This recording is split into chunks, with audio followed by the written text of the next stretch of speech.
Yes, Festus has his hand up. Can you type in the comment section so we can just get started? Okay.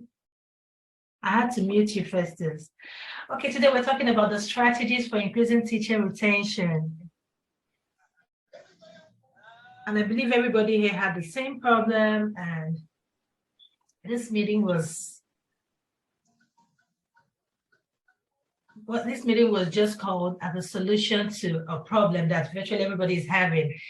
So we're talking about the strategies, ways we can have our teachers stay back at the school, our staff, our employees, depending on where you are. So I have two cameras on so I can be looking back and forth. So, all right.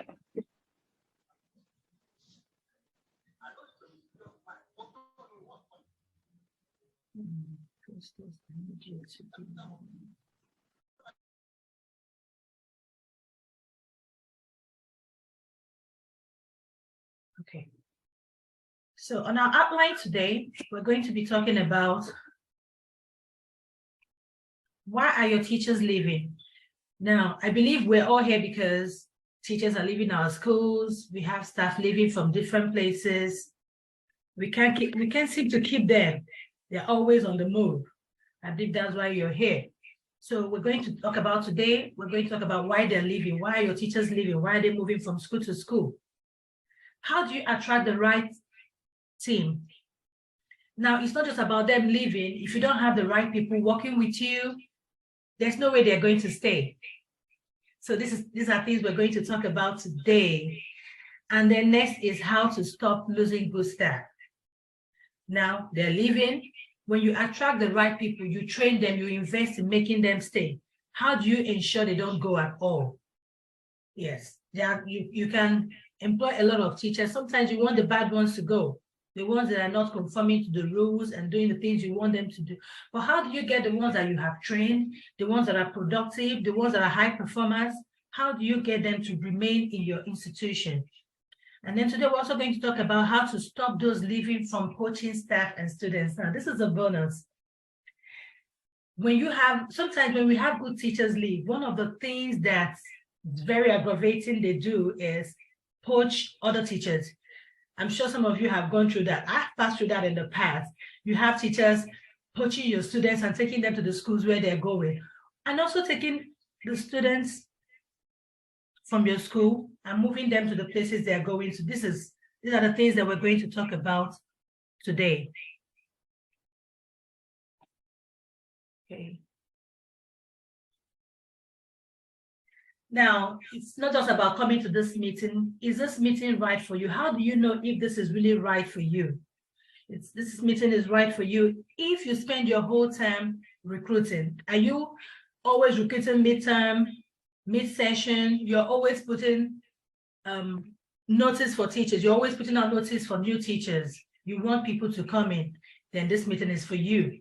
You're always training. We spend a lot of money training teachers, spend a lot of money paying people that recruit. If you're in that box, you need this.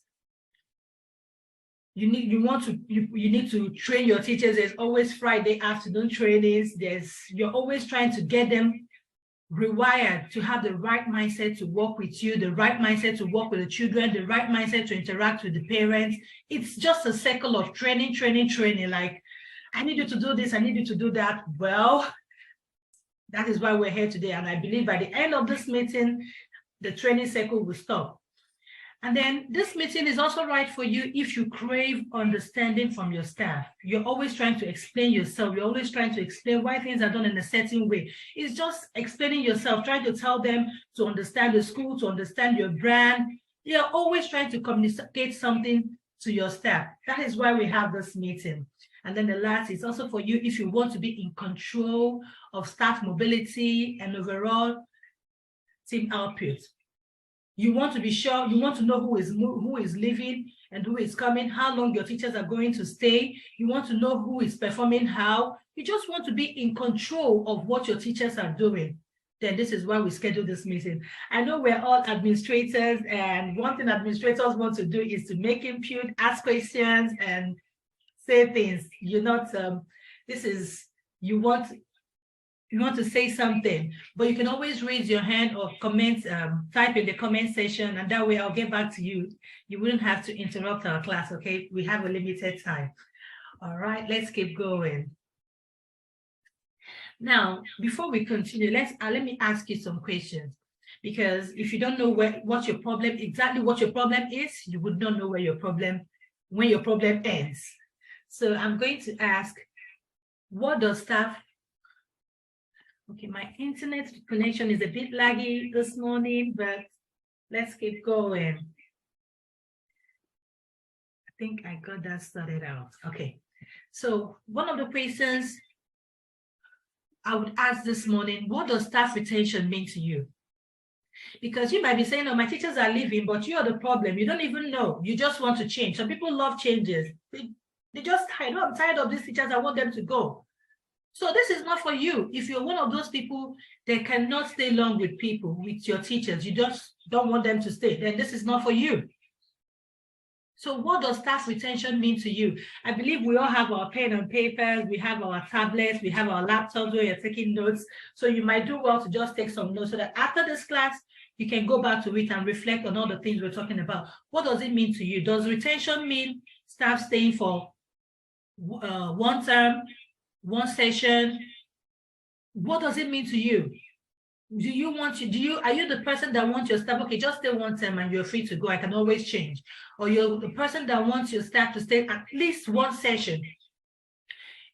Now, the second thing is, imagine attracting the right teachers that are perfect for your brand. Have you actually thought of it?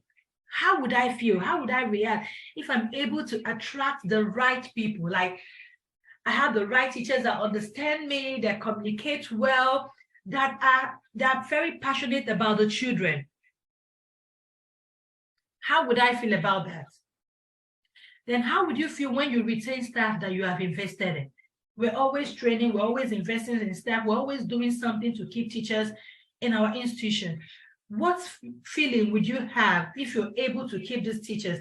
And don't forget, I am not, this meeting is just a solution to a demand. I am not selling anything to you. This is not it's one of those trainings where at the end I'm calling you to pay money for something. No, this is just trying to help out educators. So that is why we're here. Reflect on those questions. So let me talk about myself a bit. My name is Mary Oji. You see that in the flyer. And I've been an educator for roughly 20 years. I've been a classroom teacher. I've been an administrator. I've owned an institution. So I've gone through the whole circle as an administrator. Now I'm into consulting.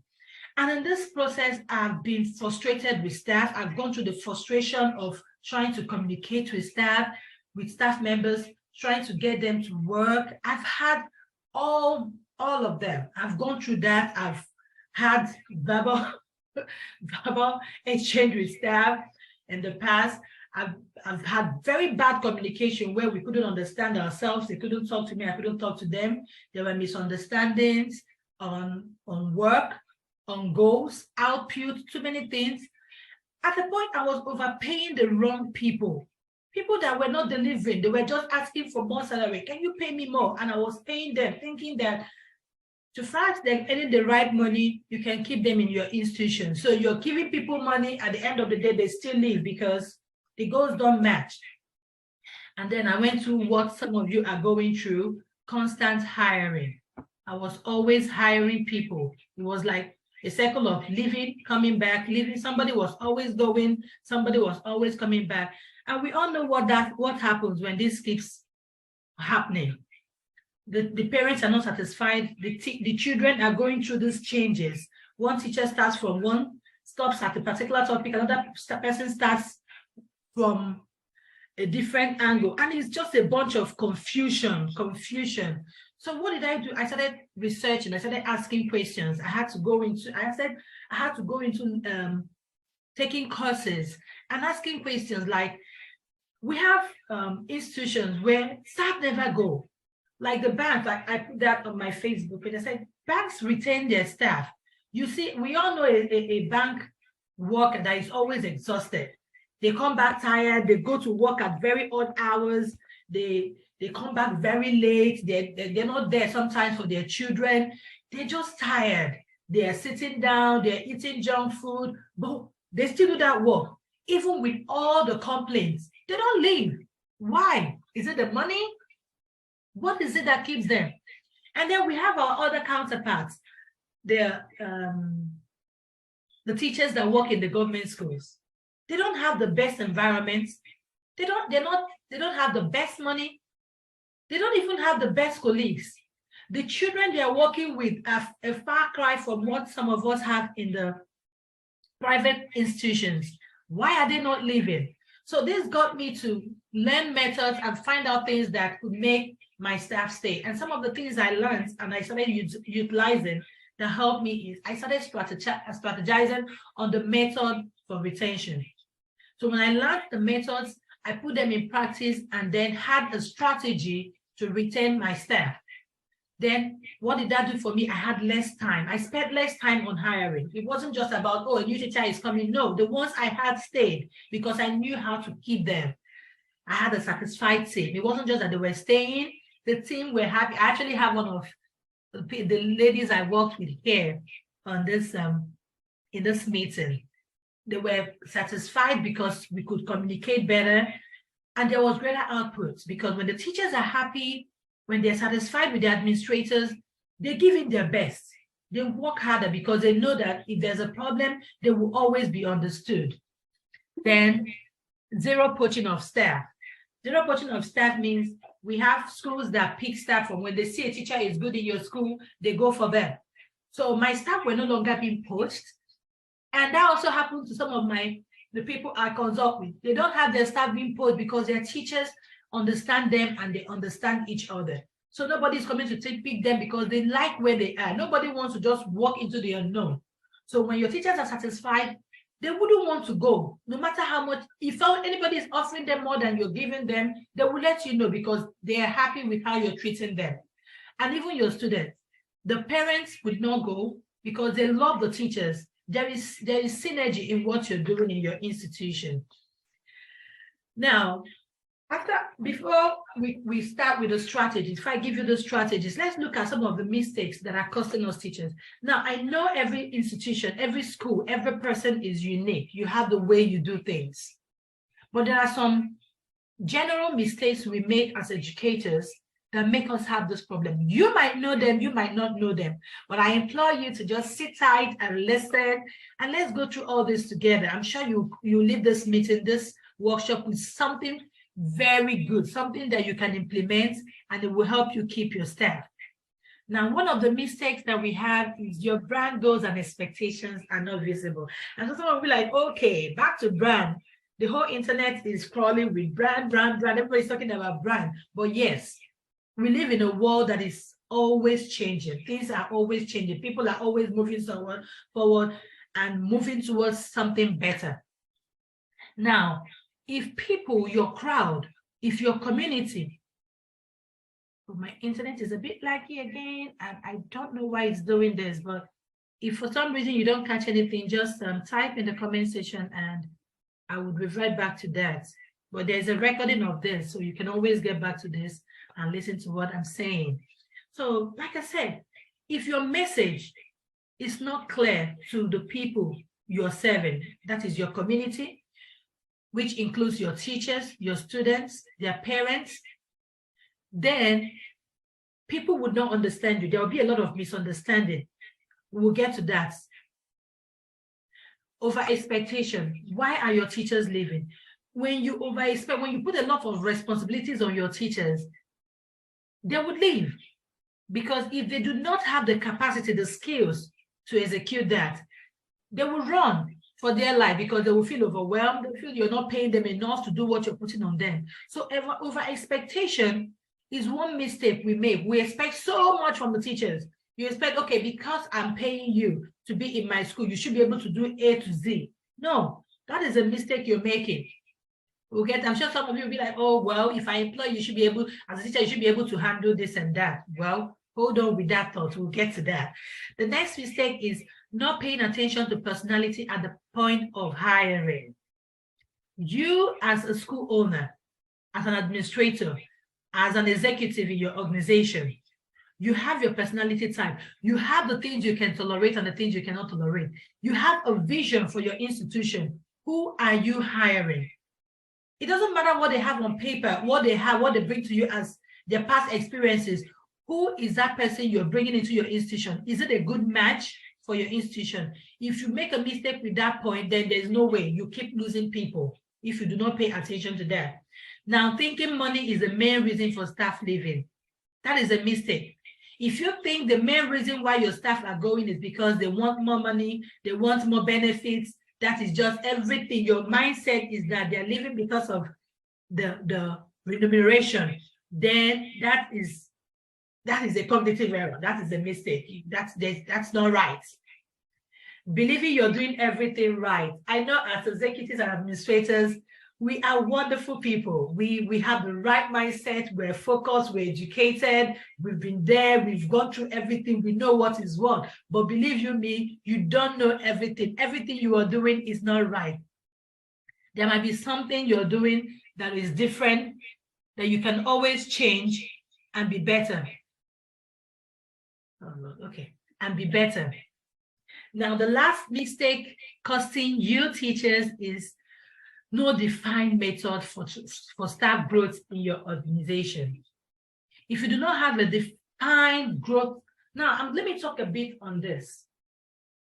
If you have a small school and you think, okay, let me employ teachers that are not graduates. We have people like, okay, let me just take someone that has an NCE or an SSCE holder to help me in my basic classes, pending when the school grows and I can employ more people.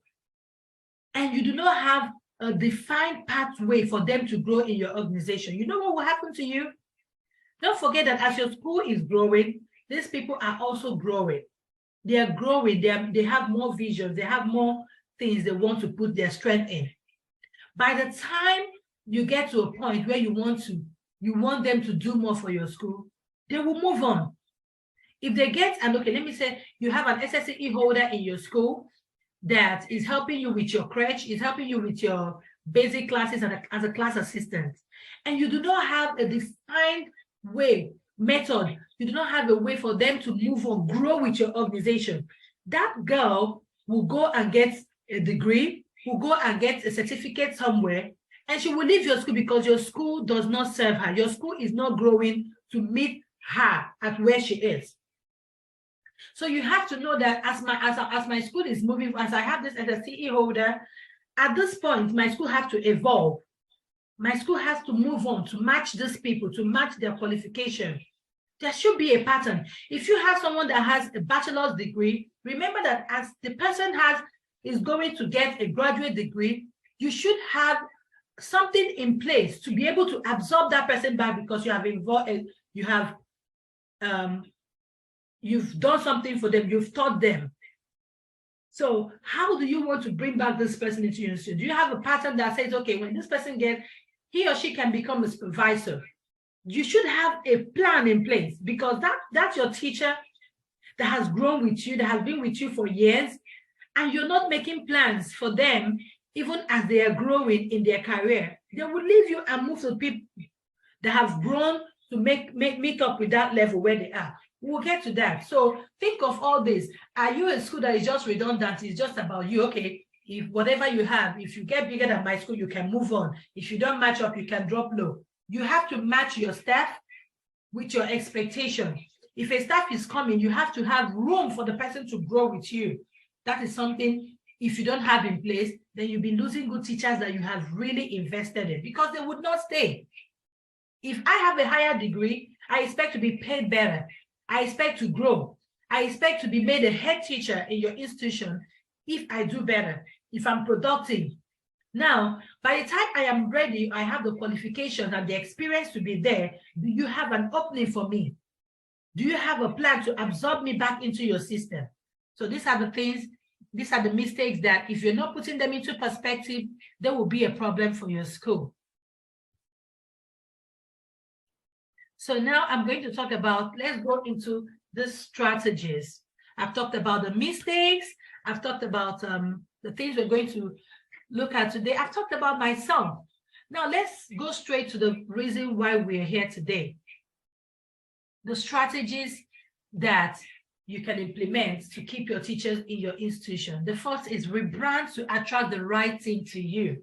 Now, I put this first because you have to attract them first before they're able to work for you. Just a minute. Now, just as you're going out, you want the right people to see you, you dress up, you cover yourself well, you look good. How are you branded? How are you packaging? Remember, we're talking about branding, we're talking about the brand influence. How do people see your school? How do they feel when they think about your school? Just a minute, I'll stop sharing for a second.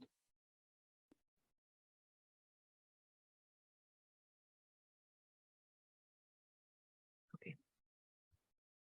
All right. Let your image tally with the growth and expectation of people you want to work with. When you put up your ad, so and so school, so and so international school wants teachers, what comes to their mind? Have you ever seen a school where there is positioned in a place and their next door neighbor is a qualified teacher doing so well? She's known as the best English teacher in the neighborhood, in the community, and then she walks right past your school and continues. Why is she not applying to your school? Do you have a problem with her? Did you quarrel with her in your other life? Why is she not applying? The question is your brand. Your presentation does not match her expectation. It doesn't tally with what she wants to align herself with. So how do you, as a school, the first strategy is, how do you put yourself? You have to put yourself in the position where the right people see you as a good institution to work with. The teachers that want to help children, that want to impact lives, they see your institution as a place where they can come to and they can impact lives. Are you one of those institutions where everything is about money? Sure, you're not concerned about the welfare of the parents, what the parents are saying. Then it would not attract them. It would not bring them to you. Now, I made a note and I said, let's use the Muslim schools. You cannot go and apply in a Muslim school if your message is not aligned to the Muslim community. So if no matter how good a teacher is, they will not be applying in a Muslim school because they're not Muslim. They can't align with that brand. That is part of the things you have to think about as a school owner. How does my message resonate with people? Who are the right people I want? Do I want teachers that are empathetic? Then I have to show the community in my own way that I have empathy for the people in my community. Do I want teachers that look good, that model good grooming? Then I have to show that. What is your message? Are you like every other person? Okay, it's just a school. If it's just a school, then people will pick the ones that are better. But if your message is clear, then you attract the right teachers that synchronize with that message. Then, because we're educators, we always work and we task each other. That's the way we can learn and be better. Then you can write down in your notes. Because we've listed the mistakes, you can ask yourself, list in your notes the mistakes you are currently making. What are the mistakes that you are currently making based on what we've discussed so far that is costing you teachers? What are those mistakes? Then list 5 things you can do differently to improve your brand quality and make your team members stay.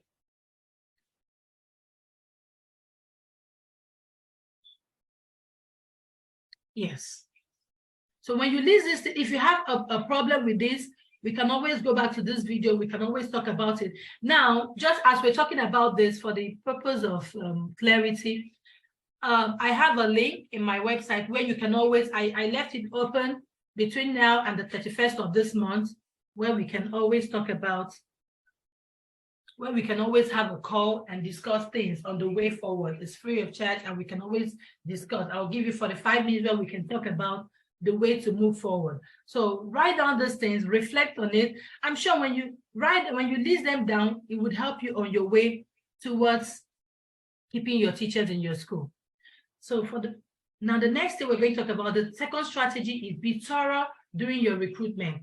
Now, some of the big schools, some of us have HR managers that handle our recruitment, or our head teachers, or we have people in place. But as a school owner, when teachers leave and people start dropping from our schools, it affects you generally. So you have to pay attention to the teachers you're hiring. So during the process of the hiring, you have to pay attention to the personality type. Does this person have an aggressive personality? Are they calm? You have to really pay attention. This is not something anybody can do for you. This is something you have to take care of on your own. How do they talk? What is their communication style?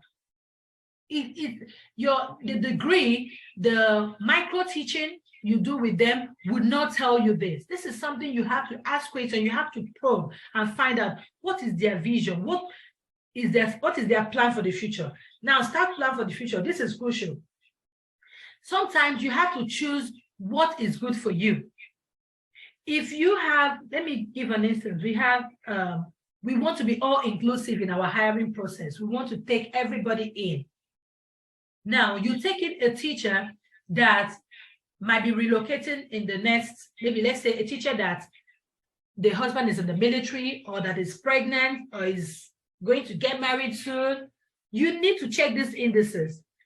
Much as we want to be all inclusive, like I said, in our hiring process, you need to pay attention to the future plan of these teachers. Is this person a student seeking admission into another institution? That means once they get that admission, they're moving on. And it might be short notice for you to get another person to fit in. So if you are always consistently, because you want to pay low salary, and you're hiring people in the process of moving into another institution, that means you will always keep hiring because they will keep moving on. Now, you have to check what is your plan. These are questions. This is a very crucial question you have to ask in your hiring process. What is your plan for the future? Where do you see yourself in 2 years? We're not talking about your vision. No, I want to be. No, where would you be? What plan do you have?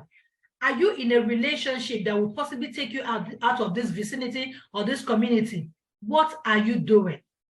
This will help you understand how long this teacher intends to be around or work in that environment, and let you make a decision if you're ready for the change that will come with their lives. Now, salary transparency. I know we want to recruit teachers and pay them what is okay with us.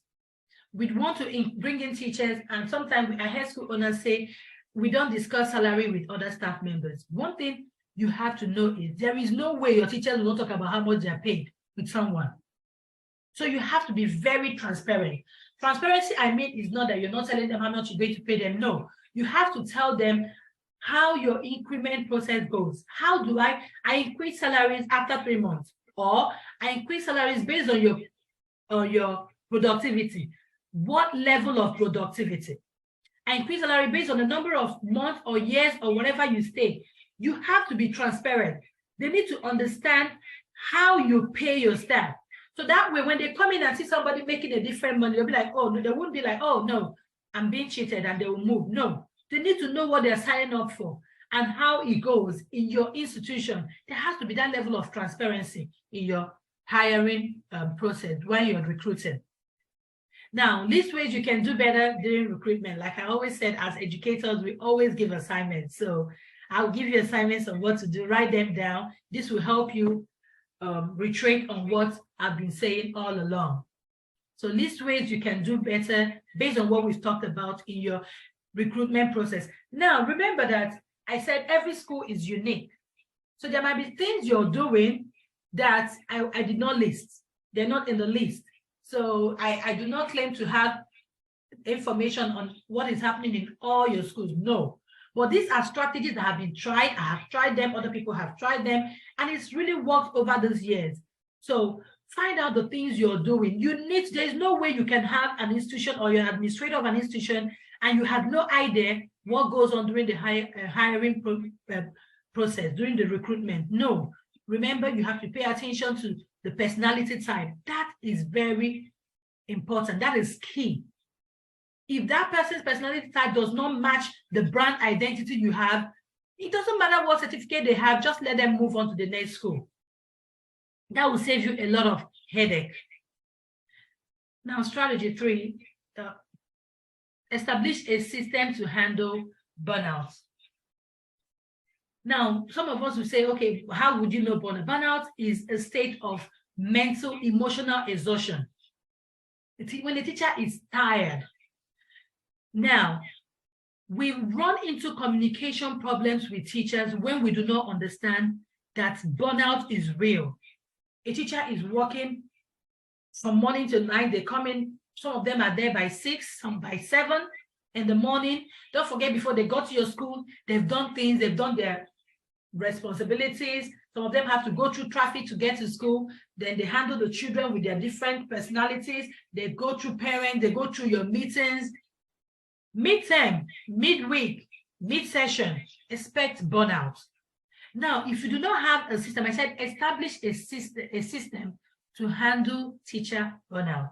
If you do not have a system to handle burnout in your institution, you'll be losing teachers, because that teacher that you think communicates very well, that is always very happy, when she is stressed or when he is stressed, when he's exhausted, he would leave, because his leaving is not because he hates you. His leaving is not because he's not passionate about his job. He's leaving because at that moment, he is faced with, he's just being irrational.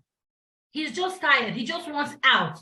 It happens to all of us. Sometimes as human beings, we tend to just be tired. We cannot take it anymore. And if we do not handle things rightly, we take the wrong decisions. This happens to teachers too. And there are ways you can look out for signs of burnout. You don't wait for it to hit you or for you to start having problems with teachers before you know, okay, this person is burnt out. How do I handle it? And the reason why you have to have a system in place is because it might come in the middle of a term. So you do not want to interrupt school activities. You do not want to interrupt the learning process because you want to keep your teachers. So there has to be a balance. You want to keep your teacher satisfied. At the same time, you want to ensure that the learning process is not interrupted. What are the signs of burnout? Being irritable. A teacher is always angry. At a minute, you're always having, the next neighbor in another room is irritating the teacher. During morning devotion, he or she is putting up a front. The children are he's just unsatisfied. Everything irritates him. Everything gets him angry. He's being snappy with everybody, making sly comments. It might not be about you. It might not be about what your school is doing, because sometimes as administrators, we get worked up. But it is in your office to maintain sanity in your school. It's your duty to ensure that your teachers are satisfied. I'm sure you'll be like, is it my business? It's your business, because if you do not take care of it, you will lose good teachers.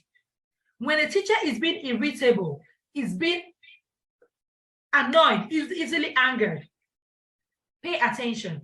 Lack of concentration. Some will start daydreaming. They just come in, mostly the women, they are tired. They just lack concentration, start forgetting things. Go get me your lesson notes. They're making typographical error. They just forget, I forgot it in the house. My children ate the paper of their assignment. They're just unreasonable comments, things you do not understand.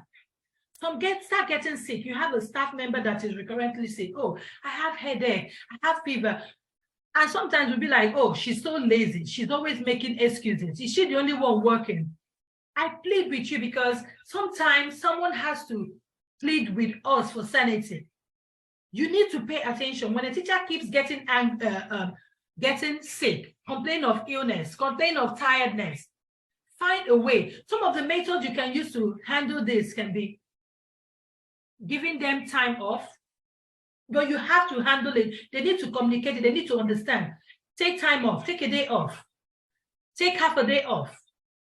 You have to find a way to go upstairs and just put your head down and sleep.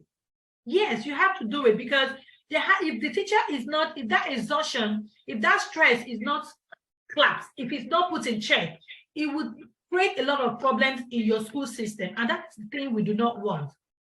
Overall exhaustion. The teacher is always tired. During devotion during assembly. He or she wants to sit down. He or she wants to lead somewhere. They just know they don't have that agility. They don't have that strength you expect them to have. And then you feel, oh, you don't want to participate in activities with other teachers. No, they are exhausted. They are tired. They have burnout. You need to pay attention to what is going on.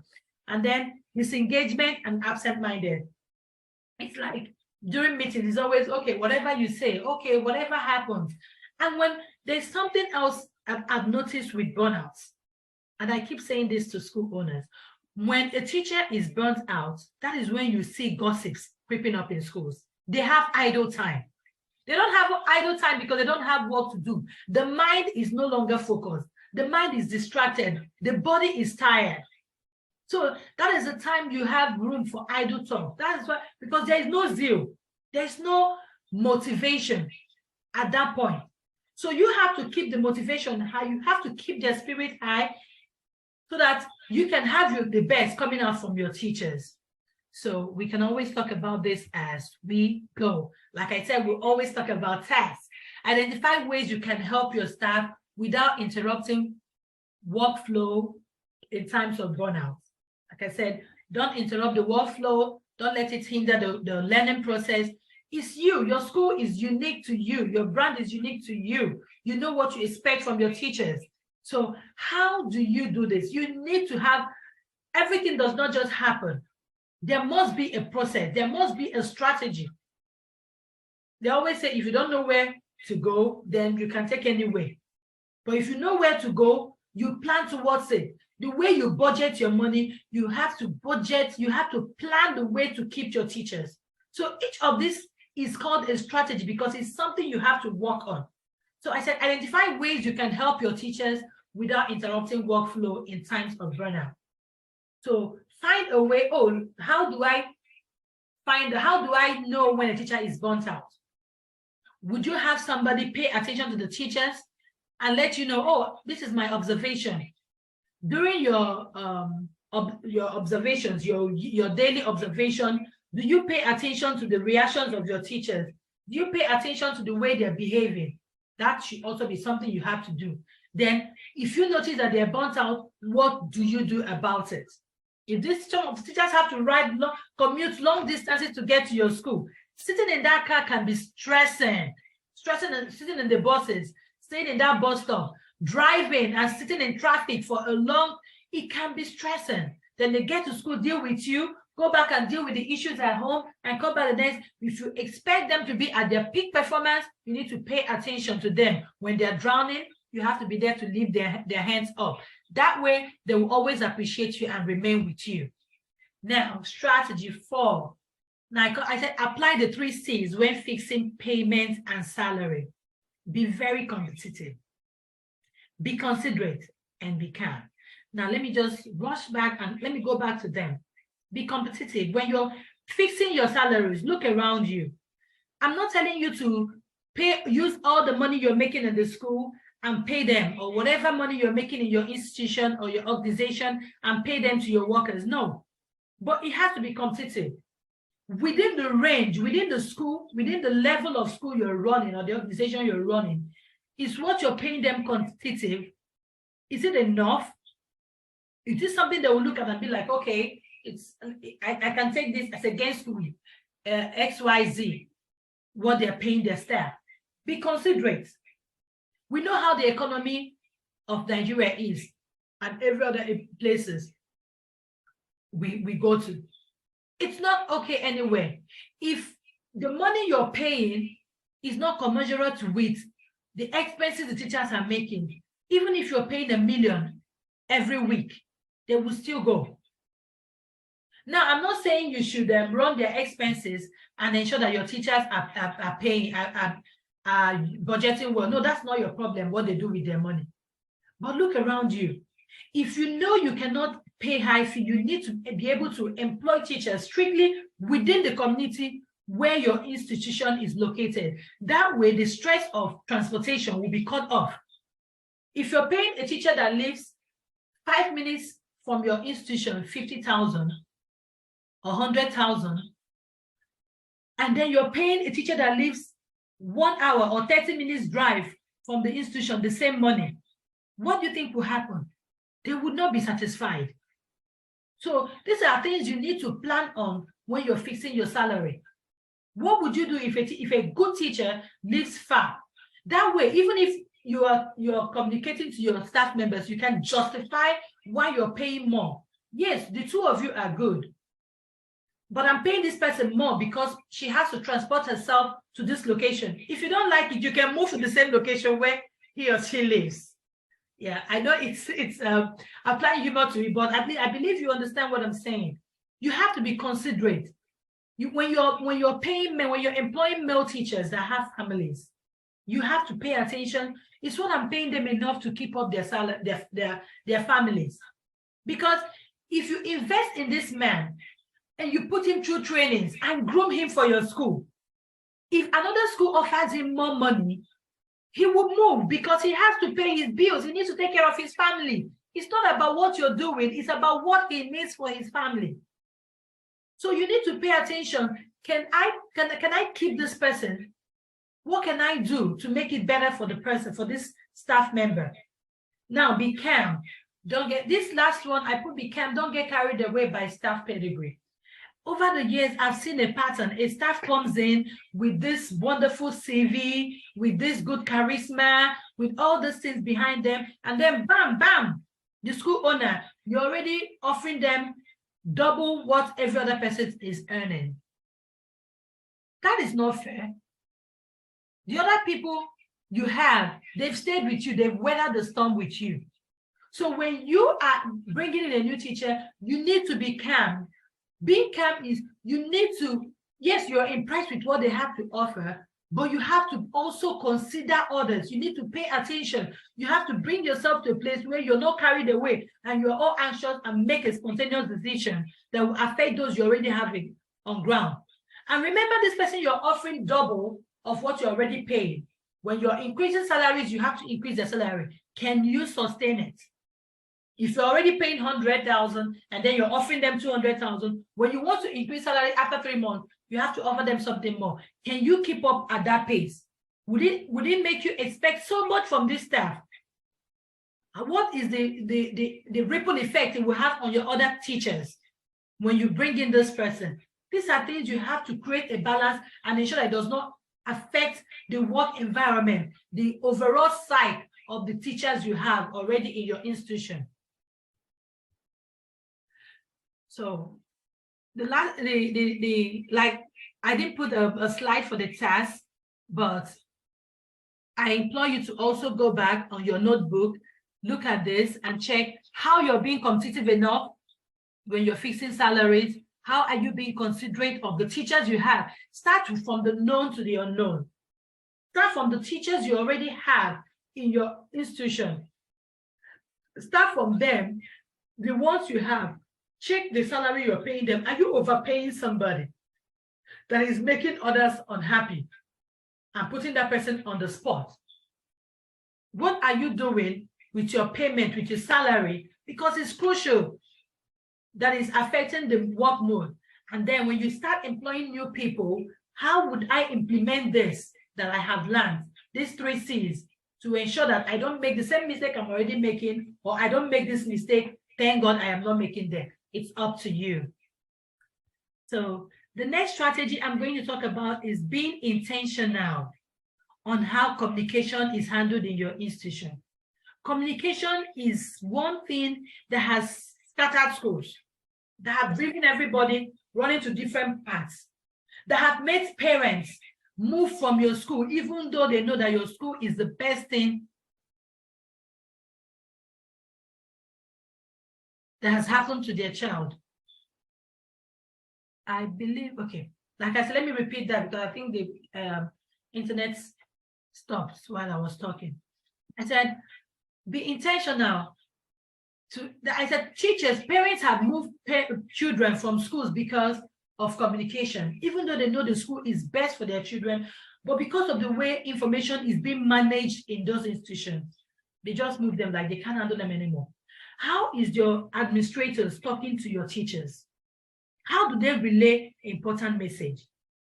Are they always yelling, talking down at teachers, making everybody Is your school a school that has a culture of respect?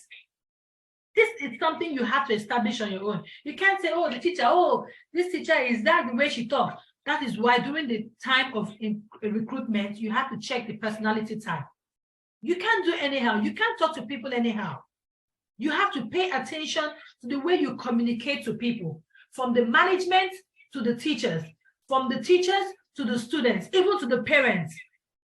There has to be a tradition that is unique to your brand, especially in communication.